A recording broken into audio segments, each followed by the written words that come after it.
Welcome to Sandbox FOMO5 from Buro Happold.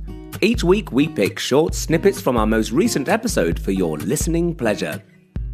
These quick listens could be valuable insights, thought-provoking elements, or even practical advice that will no doubt enrich your life and knowledge. Sandbox brings together curious individuals interested in a specific topic to discuss, dissect, and interrogate it. The style is conversational, with experts from Buro Happold and invited external guests who will add another angle to the narrative. Listeners are encouraged to gather around our podcast so that we can explore the latest advances in various fields and expand our collective horizons.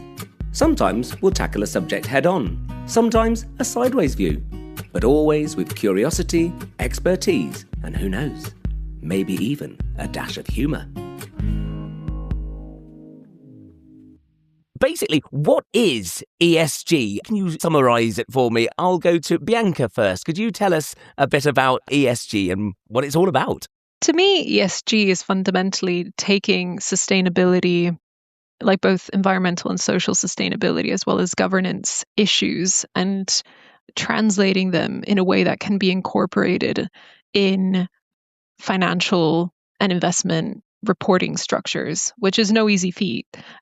But I think it just takes complex concepts and makes it digestible by a whole section of the industry that otherwise wouldn't. Yeah. And Richard, what are your thoughts? Tell us your take on ESG. So ESG, it's come to mean an awful lot of things, but it has its roots in basically investors trying to understand non-financial issues and how those should be incorporated into investment decisions. So it's about trying to establish a bit of a framework around how you can measure issues like environmental performance, social impact, and good governance practices. It kind of emerged out of a need for investors to try and understand these issues and try and take account of them in their investment decisions. And we've had a set of reporting frameworks and ratings agencies and regulations which have grown up around that in order to try and bring a bit more clarity and consistency to how you should be measuring all of those different things. Brilliant, thank you. And Trevor, I mean, is ESG, is it just a reporting framework or is it more of a mindset shift? What's your take? Well, it depends who your client is really and what they think. And yeah, there's a way to do it that is a box ticking exercise. And for some people, that's all they want to do. But it's about integrating sustainability and environmental and social and governance factors into every decision that's made by every person in a company. And sometimes those factors will influence a decision only a very tiny amount, and sometimes it will be a critical point in a decision. You know, what I'd like to do when I work with a client is to really change the way people think when they make decisions in their business vibes. It's fascinating. Thank you.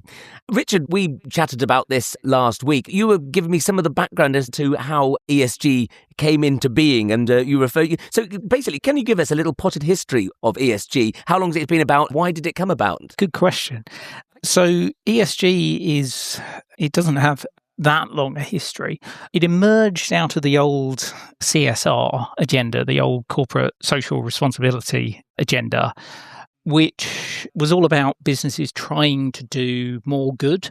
So they were making money, but they needed to give something back to environment and society. The problem with the CSR agenda was it was very difficult to understand how well everyone was doing. Is a particular investment in a renewable energy development, is that proportional to the kind of environmental impacts that a business was having? It was all just a bit finger in the air, should we say.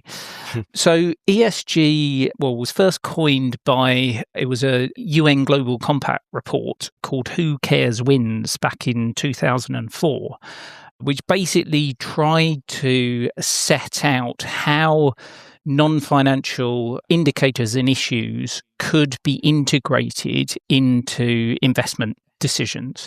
So it coined ESG as a way of saying, okay, there are these environmental, social, and governance issues, which is a broad range of things through from climate, biodiversity, social impact, community engagement, human rights, digital security, all of these things. It was trying to bring that together in order to say all of these things need to be thought about as part of the investment process.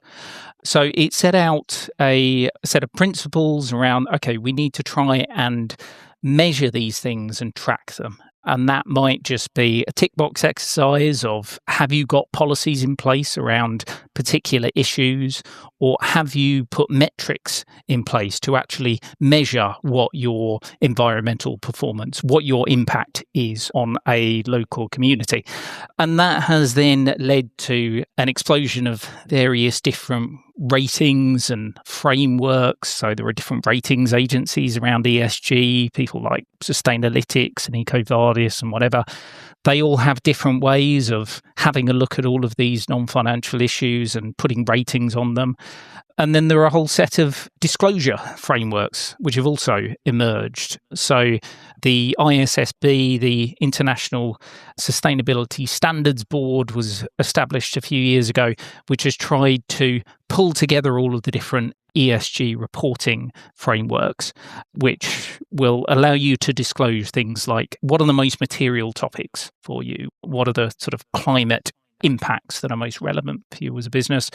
And a lot of those standards are then getting integrated increasingly into regulation as well. So businesses increasingly being required to report against some of these ESG frameworks as part of their annual reporting. And that's kind of where we've got to on the process. But of course, that's mainly talking about the disclosure side and the investment side, but how that actually then gets implemented in practice within businesses and on projects, that's where the really interesting stuff lies. Well, I hope you enjoyed that quick dip into our last episode of Sandbox. Don't forget to subscribe to follow the show.